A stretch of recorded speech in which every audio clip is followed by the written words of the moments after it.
Setiap pagi, jutaan anak berbaris menuju tempat yang sama. Seragam yang sama, jadwal yang sama, kebiasaan yang sama. Semuanya tampak normal, tapi sistem ini tidak lahir secara alami. Di baliknya ada rancangan, sebuah proyek besar yang dimulai lebih dari seabad lalu. Bukan oleh guru, tapi oleh para industrialis. Awal abad ke-20, pabrik-pabrik di Amerika butuh manusia yang bisa diatur. Datang tepat waktu, patuh pada perintah, tidak banyak bertanya. Dan disitulah John D. Rockefeller melihat peluang. Melalui yayasannya, ia membantu membentuk sistem pendidikan modern. Sebuah mesin sosial yang tampak seperti sekolah, tapi berfungsi seperti pabrik. Tujuannya sederhana, mencetak pekerja, bukan pemikir.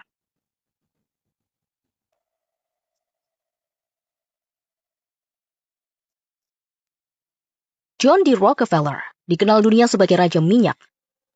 Tapi warisan terbesarnya bukan kilang, melainkan cara berpikir umat manusia. Awal abad ke-20, Amerika sedang berubah. Mesin uap dan jalur kereta api telah mengubah segalanya. Negeri itu butuh tenaga kerja baru, jutaan orang yang bisa menjalankan mesin, mengikuti jadwal, dan mematuhi sistem tanpa banyak bertanya. Tapi ada masalah. Manusia pada masa itu terlalu bebas. Sekolah masih bersifat lokal, beragam, bahkan spiritual. Anak-anak belajar berpikir, berdiskusi, dan berimajinasi. Hal-hal yang indah tapi tidak efisien untuk mesin industri. Rockefeller melihat celah itu. Ia tahu, jika manusia bisa dibentuk sejak kecil agar berpikir seragam, maka seluruh masyarakat bisa dikendalikan tanpa perlu kekerasan. Ia mendirikan The Rockefeller Foundation, yang katanya bertujuan memajukan pendidikan dan kesehatan masyarakat. Tapi di balik bahasa yang indah itu tersembunyi ambisi besar, mengubah pendidikan menjadi alat produksi sosial. Ia menggandeng nama-nama besar, Frederick Taylor, pelopor scientific management yang percaya manusia bisa dikelola seperti mesin, dan Andrew Carnegie, taipan baja yang ikut mendanai pembentukan General Education Board tahun 1903. Lembaga ini bukan sekedar yayasan amal. Mereka merancang ulang sistem belajar. Kurikulum dibuat seragam, jam pelajaran diatur seperti jadwal pabrik, bel masuk, bel istirahat, bel pulang. Setiap anak diajari untuk mengikuti pola yang sama. Guru tak lagi berperan sebagai mentor, ia jadi mandor pengetahuan. Menilai produktivitas bukan keingintahuan, menghargai kepatuhan, bukan keberanian berpikir. Rockefeller bahkan pernah berkata, "Saya tidak ingin bangsa pemikir, saya ingin bangsa pekerja." Kalimat itu bukan sekedar opini pribadi, itu adalah cetak biru peradaban baru. Sistem pendidikan yang dulu mengajarkan kebijaksanaan, kini mengajarkan kepatuhan struktural.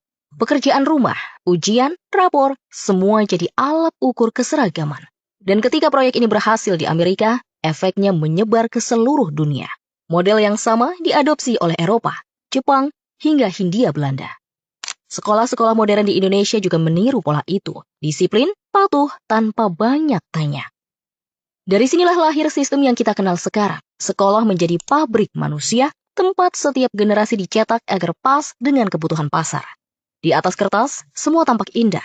Tapi di baliknya, Rockefeller telah menanam benih paling berpengaruh dalam sejarah modern. Sebuah mesin sosial yang membuat manusia berhenti bertanya. Dan mesin itu masih bekerja sampai hari ini.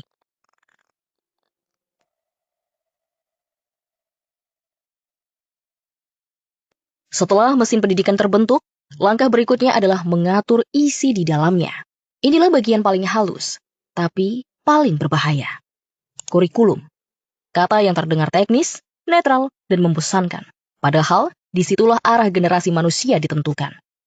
Bagi Rockefeller dan para industrialisnya, kurikulum bukan soal pengetahuan, bukan tentang apa yang perlu diketahui manusia, tapi tentang bagaimana manusia seharusnya berpikir, atau lebih tepatnya, tidak berpikir terlalu jauh. Mereka mulai mengganti pelajaran filsafat, seni, dan sejarah kritis dengan pelajaran yang berguna untuk dunia kerja. Aritmatika, teknik dasar, tata administrasi.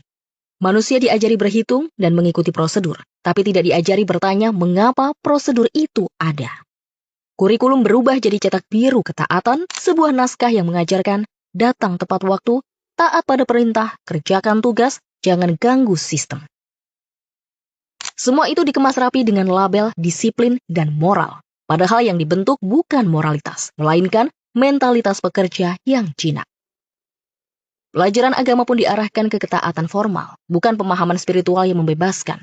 Pelajaran sejarah diajarkan bukan untuk mengingat masa lalu, tapi untuk melupakan konteks siapa yang menulisnya. Kurikulum akhirnya menjadi senjata politik paling ampuh karena siapa yang menulisnya, dialah yang menentukan masa depan bangsa. Dan seperti virus yang menular diam-diam, model kurikulum ini menyebar ke seluruh dunia melalui lembaga internasional, lembaga bantuan, dan program pendidikan global. Ketika Indonesia merdeka, sistem itu sudah mapan. Sekolah kita mengadopsinya hampir tanpa pertanyaan. Kita meniru semua, struktur kelas, sistem ujian, dan logika kepatuhan. Anak-anak diajari untuk mengingat, bukan memahami. Menjawab, bukan mempertanyakan. Mencatat, bukan mencipta. Setiap kesalahan dihukum. Setiap keberanian berbeda arah ditekan. Hasilnya, generasi yang cerdas secara akademis, tapi takut berpikir di luar garis. Dan ironinya, kita menganggap ini adalah pendidikan yang baik. Guru dihormati karena tegas, bukan karena inspiratif. Nilai tinggi lebih dihargai daripada rasa ingin tahu. Sekolah jadi tempat menyalin kebenaran, bukan menemukan kebenaran. Dalam diam, sistem yang lahir di ruang rapat Rockefeller telah berhasil membentuk karakter seluruh bangsa. Karakter yang patuh, efisien, tapi tidak berani melawan. Kurikulum bukan lagi alat untuk membuka pikiran, melainkan alat untuk membatasi pikirannya. Dan yang paling berbahaya, banyak dari kita bahkan tidak sadar sedang hidup di dalamnya.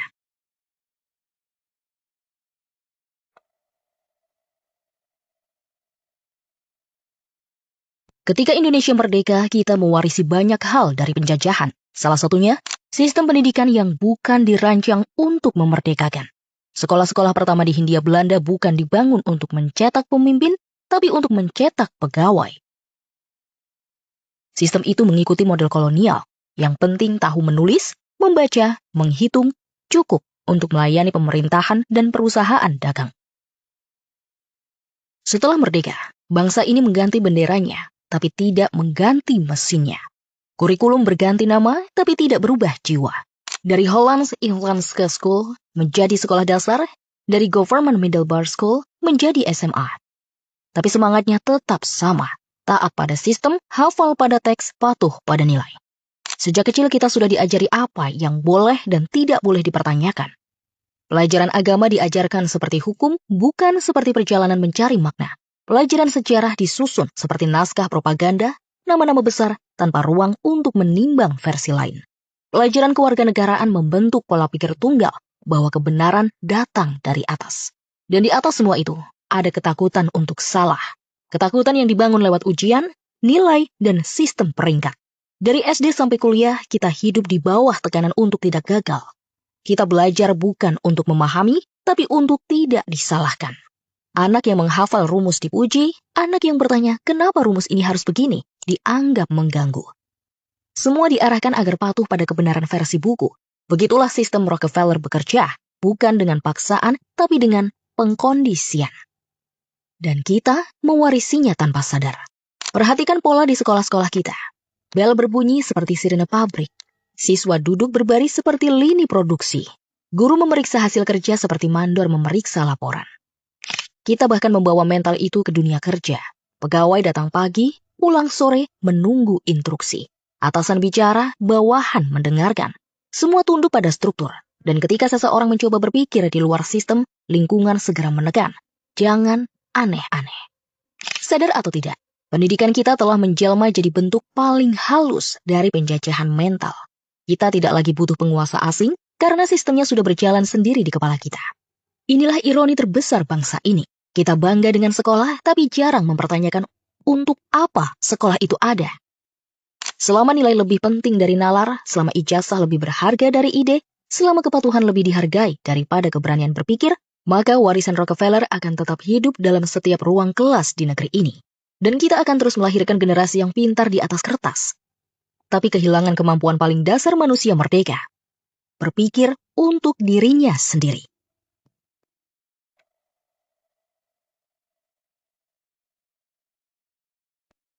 Ketika kita lulus, kita pikir semuanya akan berubah. Kita akan bebas memilih jalan hidup, mengejar impian, menjadi diri sendiri. Tapi dunia kerja hanyalah lanjutan dari ruang kelas. Sistemnya sama, bedanya kita tidak ada guru, yang ada hanyalah atasan. Tidak ada nilai rapor, yang ada adalah evaluasi kerja. Dan tidak ada hukuman fisik, tapi ada rasa takut kehilangan pekerjaan. Segalanya berjalan dengan logika yang sama, patuh, cepat, efisien. Kreativitas diukur dengan target, inisiatif dibatasi dengan prosedur, semakin kamu tunduk, semakin berhasil kamu dianggap. Disinilah hasil nyata dari sistem pendidikan Rockefeller terlihat jelas. Sekolah menyiapkan manusia untuk dunia kerja, dan dunia kerja melanjutkan pelatihan kepatuhan itu seumur hidup. Kita menjadi bagian dari mesin yang lebih besar, dan yang paling ironis, kita bangga menjadi bagian darinya. Lihat saja budaya kerja kita. Lembur dianggap bukti loyalitas, kelelahan dianggap prestasi, bersikap kritis dianggap ancaman, dan siapapun yang mencoba keluar dari jalur akan segera ditandai sebagai tidak cocok dengan budaya perusahaan. Pola pikir ini mengakar kuat di seluruh lapisan masyarakat. Bahkan ketika seseorang membangun bisnis sendiri, ia sering meniru struktur yang sama, jam kerja ketat, target kaku, dan hierarki yang tidak boleh diganggu-gugat.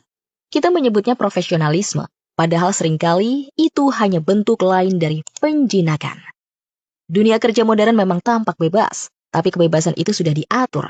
Kita boleh memilih karir, tapi tetap di dalam koridor sistem ekonomi yang sama. Kita boleh berpindah perusahaan, tapi tetap tunduk pada logika yang identik, produksi, target, dan laba. Sekolah mengajarkanmu untuk mencari pekerjaan, tapi tidak pernah mengajarkan bagaimana menciptakan pekerjaan. Sekolah menilai nilai 100, tapi tidak pernah menilai keberanian mengambil risiko. Sekolah mengajarkan kompetisi, tapi bukan kolaborasi yang sejati. Dan hasil akhirnya, generasi muda yang cerdas tapi letih, terjebak dalam siklus kerja dengan jam sibuk yang tidak pernah berakhir, mengejar mimpi yang bahkan bukan miliknya sendiri. Kita menyebutnya sukses, padahal itu hanyalah versi baru dari apa yang dulu diinginkan Rockefeller. Manusia yang efisien, produktif, dan bisa diatur. Sistemnya kini sempurna. Sekolah mencetak pekerja, korporasi menyerapnya, media menormalisasikannya, dan manusia hidup di antara semuanya, tanpa pernah sadar bahwa ia sedang memainkan peran yang sudah ditulis sejak seabad lalu. Itulah rahasia paling halus dari peradaban modern. Bukan penindasan, tapi penyesuaian. Kita tidak lagi diperintah oleh cambuk, tapi oleh sistem yang membuat kita sukarela tunduk.